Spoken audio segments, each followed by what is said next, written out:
ना इधर ना उधर, सीधे मुद्दे पर नजर। और क्या है आज की खबर, आप देखना शुरू कर चुके हैं न्यूज़ 18 पुनीत के साथ, और मेरे साथ मेरे सहयोगी आनंद मौजूद हैं।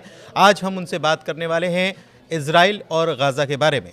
दरअसल इजराइल की तरफ से गाज़ा के ऊपर सबसे बड़ा सैन्य ऑपरेशन शुरू कर दिया गया है आईडीएफ की तरफ से, लेकिन इस सैन्य ऑपरेशन के बीच में गाज़ा में मदद पहुंचाने की बातें भी सामने आ रही हैं। और दूसरी तरफ अरब लीग की एक मीटिंग हुई है। अरब लीग की मीटिंग में क्या कुछ हुआ है और गाज़ा को लेकर आगे का नेतन्याहू का प्लान क्या है, क्या नेतन्याहू गाज़ा को लेकर डोनाल्ड ट्रंप के प्लान पर काम कर रहे हैं और अरब लीग इस मामले में क्या उनके साथ खड़ी होगी, इसको लेकर ही चर्चा करने वाले हैं। आनंद, सबसे पहले खबर क्या है, क्योंकि इजराइल जो है वो बहुत बड़ा ऑपरेशन शुरू करने जा रहा है।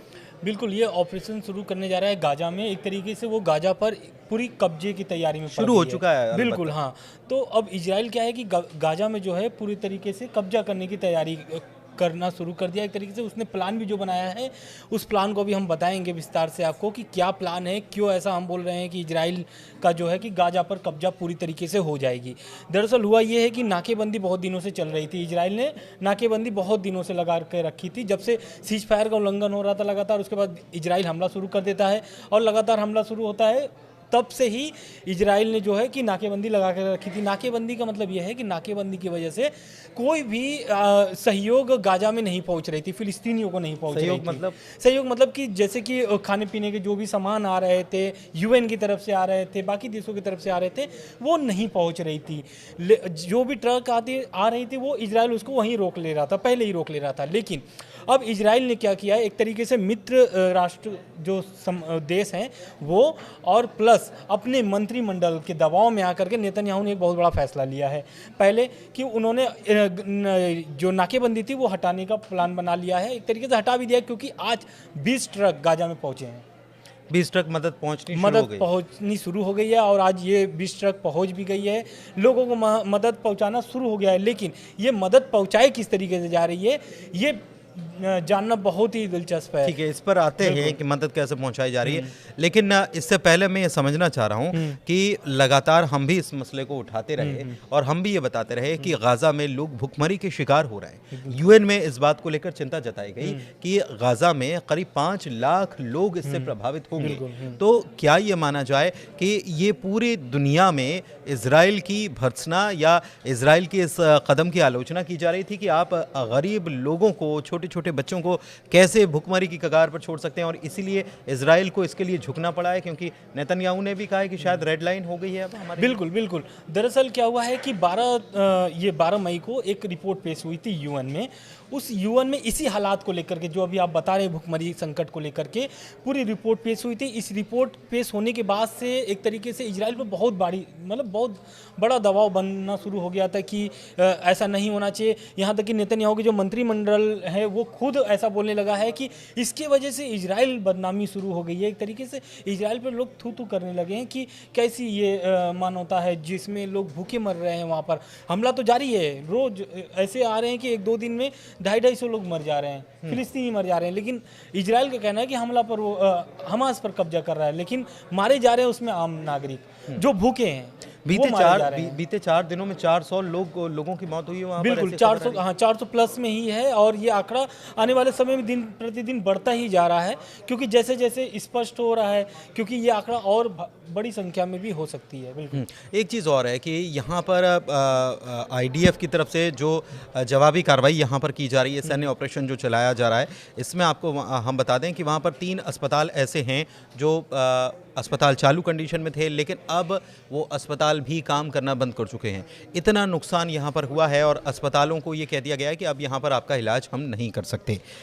इस बीच ये मदद की बात आप कह रहे हैं और अटैक भी हो रहा है, और क्या अपडेट निकल कर आ रहा है? बिल्कुल, देखिए क्या है कि जो अभी हमने बताया कि वहाँ पर वितरण किया जा रहा है, एक तरीके से सहायता जो दी जा रही है खाने पीने से लेकर के संबंधित, दवा से संबंधित। अब वो जो केंद्र पर ये सहायता मुहैया कराया जा रहा है लोगों को, फिलिस्तीनियों को, वहाँ पर अब आईडीएफ का कब्जा हो गया है। मतलब जिस केंद्र से वितरण किया जा रहा है वहाँ पर आईडीएफ धीरे धीरे कब्जा करना शुरू कर दिया। इसका कारण इसलिए है क्योंकि जो भी सहयोग पहुँच रहे थे वो एक तरीके से हमास अपने कब्जे में ले रहा था और फिलिस्तीनियों को वो पहुँच नहीं पा रही थी, वो सहायता पहुँच नहीं पा रही थी। इस कारण से हमास ने क्या किया है कि जितने भी गाजा में केंद्र हैं वितरण केंद्र है, अब उस पर कब्जा करना शुरू कर दिया IDF है। हाँ, IDF ने। अब वो IDF क्या कर रहा है कि IDF ही वितरण करेगा। एक तरीके से जो सहायता अब पहुंचाई जा रही है, जो भुखमरी की जो ऐसी रिपोर्ट आई थी 12 मई को पेश की गई थी UN में, अब उसको सुधारने के लिए इजराइल ने ये बहुत बड़ा कदम उठाया है। इसको लेकर के आप ऑपरेशन जो अभी आप बोल रहे थे कि बहुत बड़ा ऑपरेशन, यही है वो ऑपरेशन जो इजराइल शुरू किया है गाजा में। मतलब दो तरीके से, एक तो ऑपरेशन ऐसे शुरू किया है कि हमास को पूरी तरह से खत्म करना है, अपने बंधक जो हैं उनको आज़ाद कराना है, और वहाँ पर जो भुखमरी की स्थिति बनी हुई है उसको भी सामान्य करने के लिए इजराइल अपनी तरफ से क्या कदम उठाएगा। लेकिन डिस्ट्रीब्यूशन क्या शुरू कर दिया है इजराइल ने? डिस्ट्रीब्यूशन हाँ लगभग शुरू होने वाले ही हैं, एक तरीके से कई केंद्रों पर शुरू भी कर दिए गए हैं। लेकिन ये इसमें इजराइल को दो फायदा होने वाले हैं, क्योंकि एक अभी हम लोग बहुत पहले खबर भी बनाए थे कि इजराइल गाजा में फिलिस्तीन हमास का पहली बार विरोध किए थे कि आप यहाँ से चले जाओ, गाजा से हमास चला जाए, और युद्ध अब नहीं चाहते हैं गाजा वाले। अब यही एक पॉइंट है जो इजराइल ने पकड़ लिया है। अब क्या करेगा, जो वितरण होगा सीधे सीधे एक तरीके से IDF का फिलिस्तीनियों से बातचीत होगी। मतलब क्रेडिट का ये खेल है कि अभी तक जो मदद जा रही थी इंटरनेशनल लेवल पे जो हो रही थी, यूएन की तरफ से हो रही थी, उसका क्रेडिट हमास ले रहा था, और शायद ये IDF या इजराइल नहीं चाहता कि उसका क्रेडिट हमास को जाए कि वहाँ के फिलिस्तीनियों को हमास मदद कर रहा है। हमास मदद नहीं कर रहा है, बल्कि ये मदद जो है ये यूएन की तरफ से आ रही है और हम पहुँचा रहे हैं। बिल्कुल, वितरण सिर्फ ये IDF करेगा। बाकी जो सहयोग आ रहे हैं बाकी देशों से आ रहे हैं, UN से आ रहे हैं, वो सहयोग अब आने दिया जा रहा है। लेकिन क्रेडिट नहीं लेने देंगे हमास को, बिल्कुल हमास को क्रेडिट नहीं लेने देंगे, क्योंकि लड़ाई हमास इजराइल की हुई थी स्टार्ट में। अगर 19 महीने पहले अगर देखा जाए तो 19 महीने में करीब 5 लाख लोग भुखमरी की शिकार और 60-65 हज़ार से ज़्यादा लोग जो हैं इसमें अपनी जान गंवा चुके हैं, जिसमें छोटे छोटे बच्चे हैं, कई सारी महिलाएं हैं, बुजुर्ग हैं जिन्होंने अपनी जान गंवाई है। इसमें दो चीज़ अब बहुत मुख्य मुद्दे हैं आनंद, इसको मैं समझना चाह रहा हूं आपसे।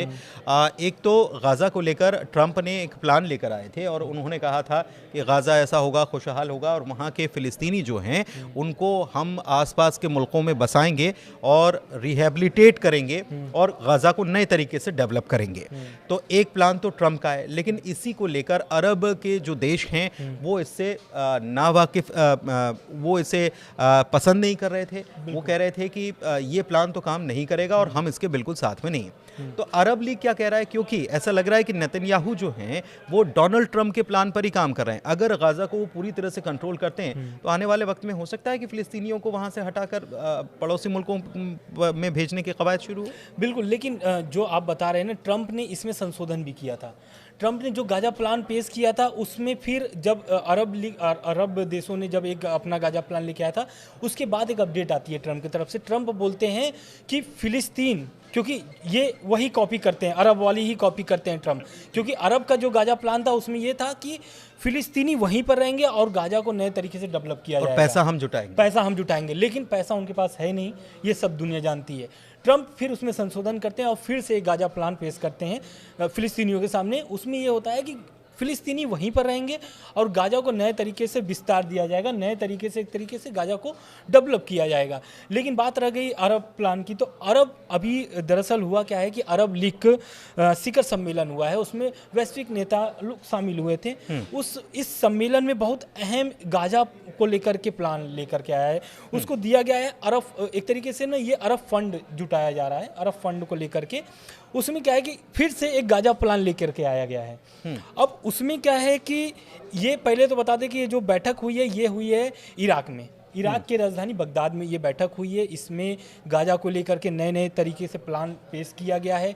इसमें ट्रंप का कोई भी कॉपी नहीं किया गया है, और इस गाजा को पेश करने के लिए और अरब देश यही चाहता है कि इसमें अमेरिका का भूमिका न हो, क्योंकि मुस्लिम देश है और मुस्लिम देश चाहता है कि एक मुस्लिम देश, मतलब मिडिल ईस्ट का मसला है, मिडिल ईस्ट में ही सॉल्व कर लिया जाए। स्पेन के प्रधानमंत्री जुटे थे वहाँ पर, एंटोनियो गुटेरेस UN महासचिव जो हैं वो आए हुए थे, मिस्र के राष्ट्रपति ने भी कहा है, इराक ने भी कहा है कि हम मदद करने के लिए तैयार है, कुछ पैसे भी देने के लिए तैयार है। बिल्कुल, अरब फंड बनाने की एक तरीके से समर्थन भी उन्होंने किया है, बोला है कि अरब फंड आप बनाइए। उसमें अरब फंड का मतलब ये है कि उसमें जितने भी देश हैं, अरब के देश हैं, उस थोड़ा थोड़ा अपना सहयोग करेंगे, उस फंड में एक तरीके से पैसा देंगे, जिससे वो पूरी फंड जब पेश की जाएगी वो एक तरीके से गाजा को मुहैया करा दी जाएगी गाजा को नए तरीके से डेवलप करने के लिए। ठीक है, तो देखिए वैसे आपको बताया कि गाज़ा में इतना ज़्यादा नुकसान है कि वहाँ पर इतना मलबा फैला है कि सालों लग जाएंगे उस मलबे को हटाने में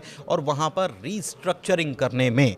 लेकिन इसके बावजूद फ़िलिस्तीनी जो हैं वो अपनी ज़मीन छोड़ने के लिए तैयार नहीं है। उनका ये कहना है कि हमारा जन्म यहीं हुआ है, हम मरेंगे भी यहीं पर और ये हमारी ज़मीन है, हम इसे छोड़कर आखिर जाएं क्यों। अब इज़राइल की तरफ से जो ये प्लान शुरू हुआ है, ये बड़ा ऑपरेशन शुरू हुआ है, देखना होगा कि आने वाले दिनों में ये इज़राइल की तरफ से ऑपरेशन जो शुरू किया गया है इसका अंजाम क्या होता है।